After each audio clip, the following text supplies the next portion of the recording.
আসসালামু আলাইকুম, কেমন আছেন? আশা করি সবাই ভালো থাকবেন।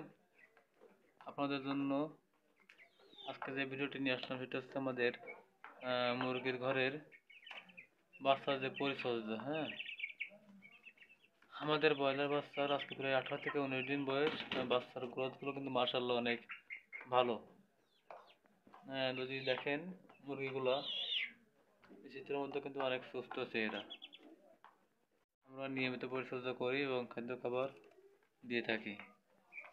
তো যারা আমার চ্যানেলে ভিডিওটি দেখেন অবশ্যই আমার চ্যানেলটি সাবস্ক্রাইব করবেন এবং শেয়ার করে সবার মধ্যে ছড়িয়ে দিবেন। ঘরের মধ্যে এখন অনেক আলো ব্যবস্থা করে দিয়েছি, যেহেতু বাইরে অনেক ঠান্ডা পড়েছে। হ্যাঁ, আর বাচ্চাগুলো যাতে নড়াচড়া করতে পারে ঠিক মতো। এখন ওরা খাবার খাওয়াই ব্যস্ত আছে।